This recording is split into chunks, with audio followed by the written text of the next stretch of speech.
Assalamualaikum warahmatullahi wabarakatuh. Selamat sore adik-adik semuanya.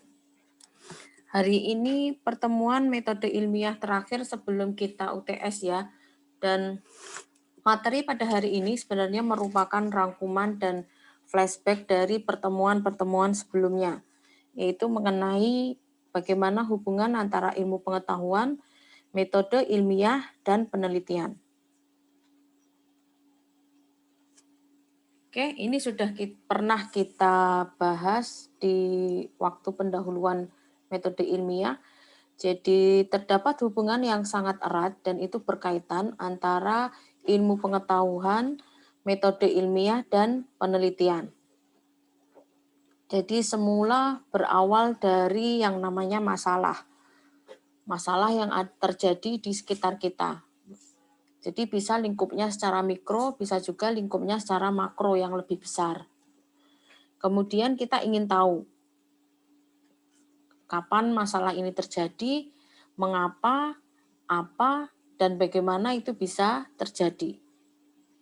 Nah, untuk mencari tahu jawabannya, kita bisa melakukan pendekatan non-ilmiah dan pendekatan yang ilmiah. Di mana kalau kita menggunakan pendekatan ilmiah, di sini kita akan melakukan beberapa prosedur-prosedur dalam metode ilmiah. Nah, menerapkan metode ilmiah ini kita sebut sebagai penelitian. Prosesnya itu adalah penelitian. Dan ketika kita menerapkan metode ilmiah, kita bisa menghasilkan suatu produk yang kita sebut dengan pengetahuan. Dan dalam menjalankan metode ilmiah itu kita juga memerlukan pengetahuan sebagai petunjuk.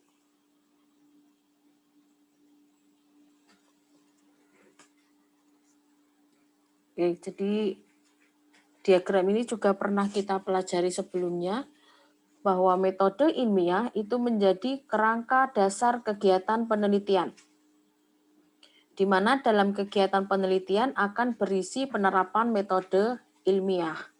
Karena segala sesuatu yang digunakan dalam penelitian itu menggunakan prosedur-prosedur ilmiah.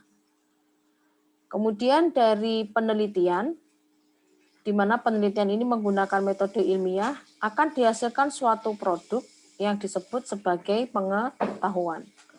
Nah, pengetahuan itu sekaligus berfungsi untuk menerangkan, sekaligus mengendalikan gejala, juga untuk memahami hakikat dan gejala itu sendiri, serta untuk meramalkan kejadian yang akan datang.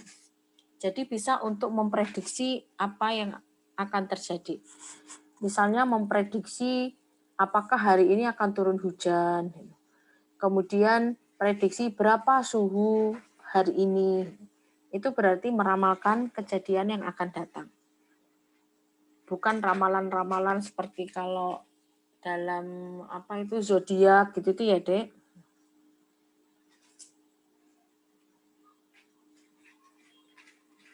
Oke, kemudian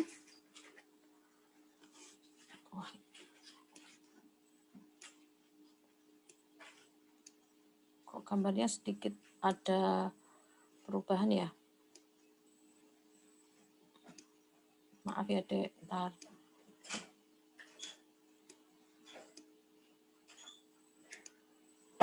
Oke, kemudian dalam penerapan metode ilmiah, yang terpenting itu yang pertama kan tadi ada masalah, kemudian kita observasi.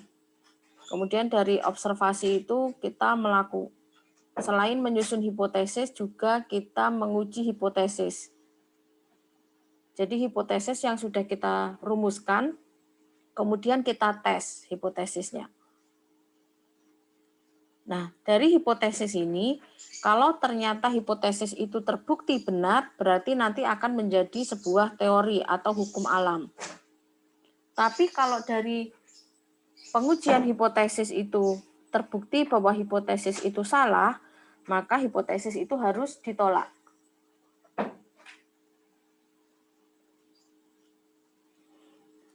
Jadi harus hati-hati menggunakan atau menerapkan metode ilmiah. Karena metode ilmiah yang digunakan itu harus benar, kemudian harus kuat juga untuk bisa memprediksi atau untuk memahami fenomena-fenomena yang ada.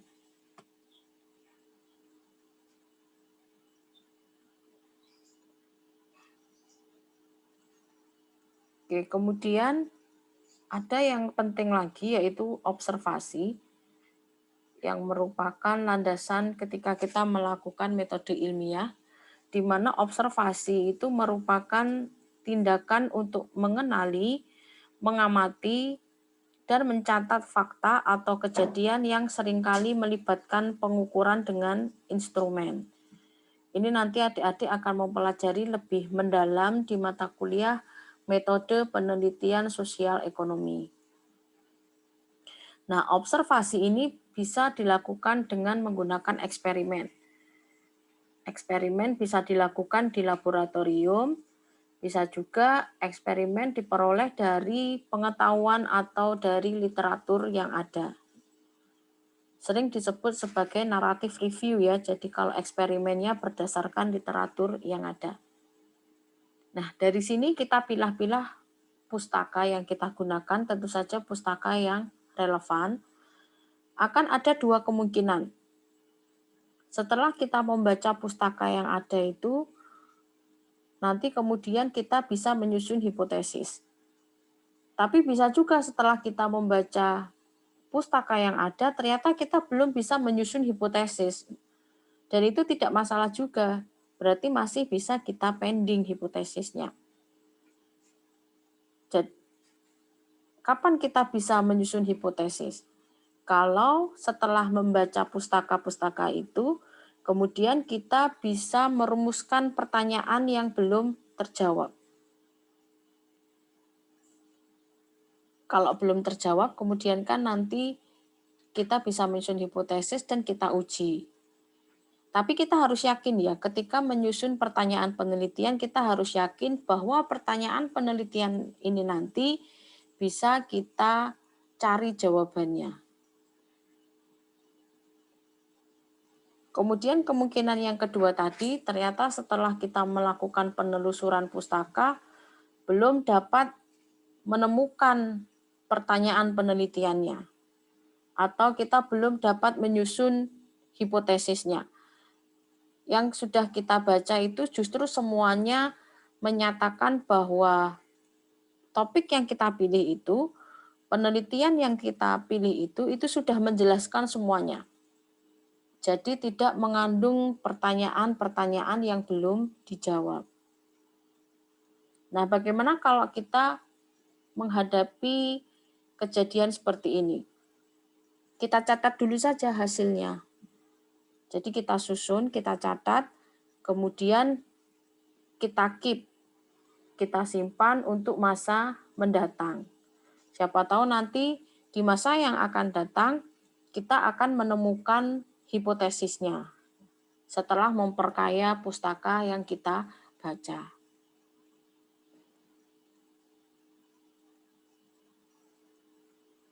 Oke, apa itu hipotesis?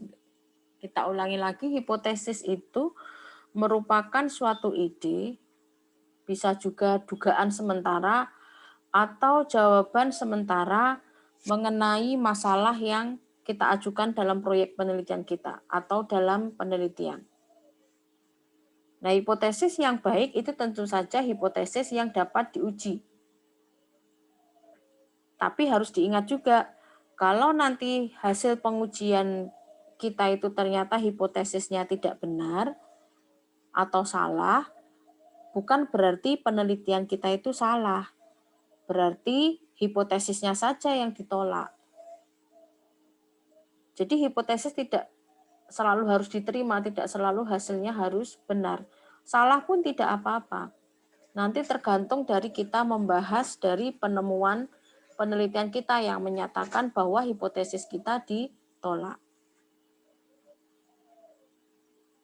Sehingga kita harus banyak membaca dan berpikir untuk merumuskan hipotesis yang baik. Itu sebabnya orang yang punya literasi yang baik itu akan lebih kritis dibandingkan orang yang kurang terliterasi dengan baik. Bacaannya sedikit, tapi kalau bacaannya banyak, itu nanti wawasannya juga banyak, pengetahuannya juga banyak. Sehingga dia juga akan lebih berpikir kritis daripada yang kurang membaca.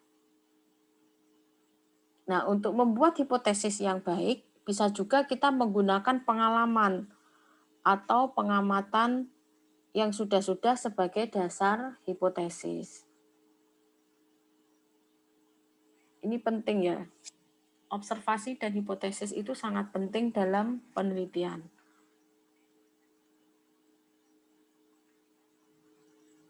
Nah, terkadang kita sudah menyusun hipotesis itu yang bagus itu. Hipotesisnya wow itu ya. Nah, tapi itu dirusak oleh kenyataan yang ada. Ini sangat banyak terjadi dalam penelitian-penelitian di mana peneliti itu kecewa ketika hipotesis yang sudah diformulasi dengan bagus, dengan indahnya, dirusak oleh adanya fakta yang ada. Dan tidak apa-apa juga, bukan berarti keliru. Hanya kita kemudian harus bisa menjelaskan pembahasannya. Kenapa ini bisa terjadi? Dan seringkali ketika hipotesis itu tidak sesuai dengan kenyataan yang ada, justru di situ malah ditemukan interesting finding atau penemuan-penemuan yang menarik.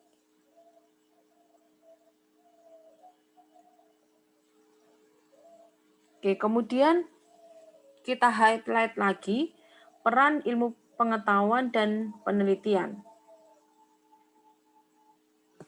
Peran ilmu pengetahuan dalam penelitian maksudnya.